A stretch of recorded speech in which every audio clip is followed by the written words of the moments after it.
Hello crafters, Amaya from Great House Lalu here, and today I'll be walking you through blacksmithing in the Elder Scrolls Online. This is probably going to be the most popular profession. Every beta weekend there are tons of questions about it, so hopefully I can answer those for you guys today. Blacksmithing is used to make heavy armor, swords, daggers, maces, and axes. If you plan on having a character that uses heavy armor, this profession is for you. The first thing I'm going to talk about is the most common question, and that is, where do I find ore? Ore is in each zone of the game and it will differ by level. You need ore to break down to make into ingots, which will allow you to then make weapons and armor. They're slightly different colored rocks. Look for them close to the mountains and rock formations. That's probably the easiest place to find them. The next thing I want to talk to you guys about is the blacksmithing skill tree. The first skill is metalworking. This allows you to use different ingots. As you level the materials to craft level with you, and this allows you to use higher level materials. Kenai is a really important skill. This one gives up a plume of white to the ore, so it's a lot easier to see. It makes finding materials very easy, and you don't have to go scouting around for them so much. The skill I want to talk to you guys about is the miner hireling. This skill delivers to you a consumable pot that you get every day that has different materials inside it. The materials can be completely random, from metal to trait stones. It really depends on the day. It's completely random. I actually have one to show you guys here. See, this is what it'll look like. It's a blacksmith chest. What could be inside? Open it and see. So let's go ahead and open it. This one didn't give us really anything good, just some gallatite ore. So it really depends on the day, but they are useful. This is a useful skill to get some nice mats from. You can get the tempers from this skill, which are really important. I'm going to talk to you guys about that in a second. Okay, let's go on to the other skills. Metal extraction greatly improves the chances of extracting blacksmithing ingredients. So when you break down a sword, you have a chance to get the metals from it and the trait stones and whatnot. So this skill is nice to have for that. Also, it gives you some materials back so you don't have to go hunting around so much for them. The next skill is metallurgy, which it reduces the time of research on your items, which can take a while. The final trait for each item, I believe, takes up to 30 days. They start out really low, like a couple hours, and then they'll gradually go on to a couple days. And the last skill in this skill tree is temper expertise. Now, I think this is the most important skill, and you're going to want to upgrade this one as soon as you can. This greatly increases the chances of improving items with tempers. And tempers are materials that can be found from the miner hireling and from breaking down different weapons, but they're rare to find. So this skill is really important, and what this does is it uses less of them, so you can hang on to the rest you have to upgrade your skills or your armor more as you progress. One of the other common questions are, where can I find a smithing station? And smithing stations are usually in cities, and you can find them really easy by opening your map and looking for the icon. This is a little smithing icon. They usually have these in all of the main cities, and you can even find special smithing stations out in the world. This is what they look like, just a little anvil. Real simple to find. Okay, the first tab you're going to see when you open up the smithing area is the refine tab. What this does basically is it allows you to make ingots, and to make the armor and weapons you're going to need ingots. You need at least 10 pieces of ore to make some ingots, so let's go ahead and refine these. Alright, so with that we got some ingots and we also got some materials. The next tab is creation.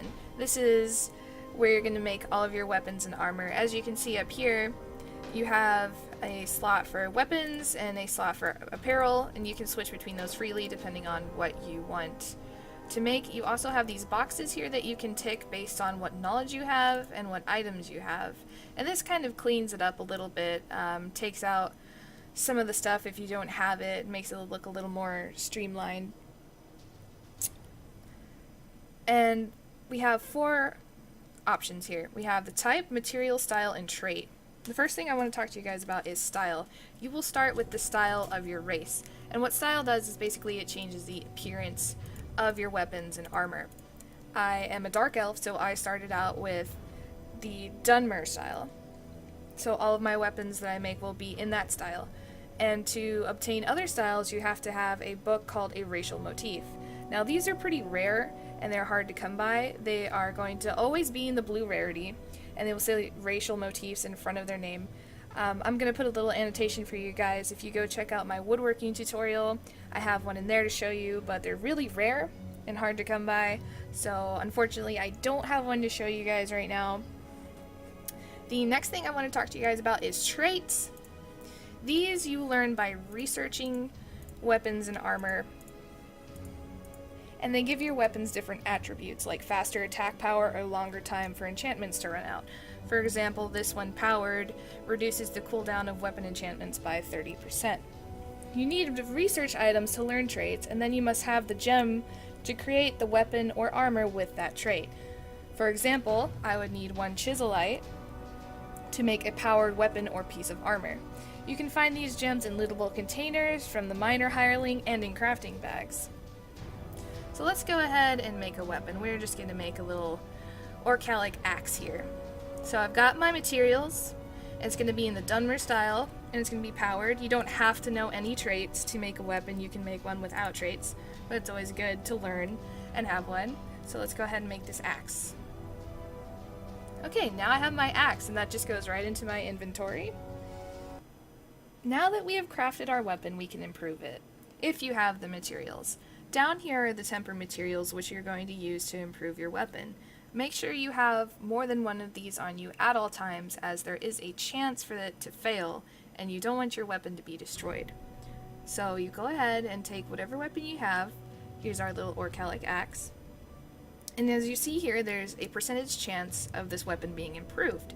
So the more materials you use, for example, this honing stone is going to make it to fine quality. The more of these you use, the better chance you have of improving. So let's go ahead and make this a 100% chance. And as you see here, it will give you a warning. If this attempt fails, it will be destroyed in the process. Are you sure? So make sure you want to do this and make sure it's not something you want to save. So go ahead and accept that.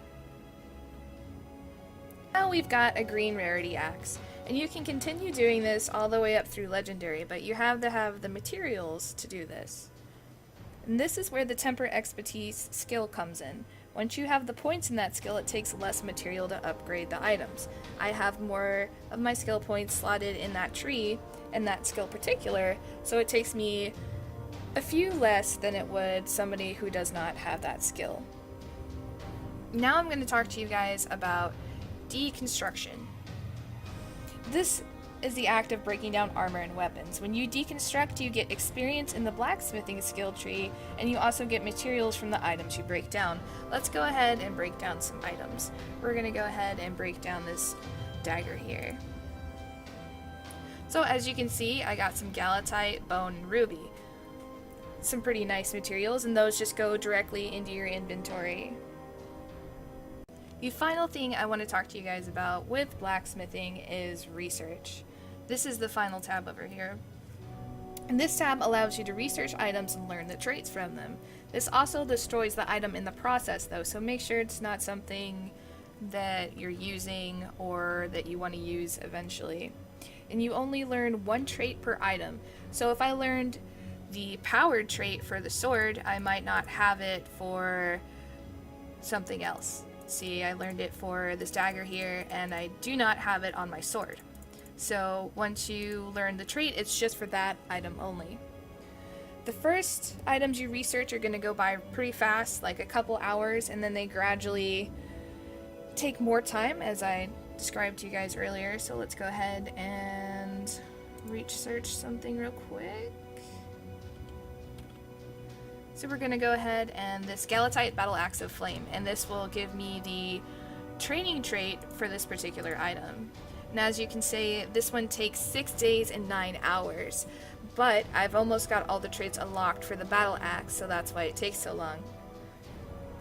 So that wraps it up for the blacksmithing tutorial. If this video helped you out, please give it a like and subscribe to my channel for more tutorials and more Elder Scrolls content. If there is a profession or part of the game that you would like to see me cover, then please leave me a comment. I am open to suggestions.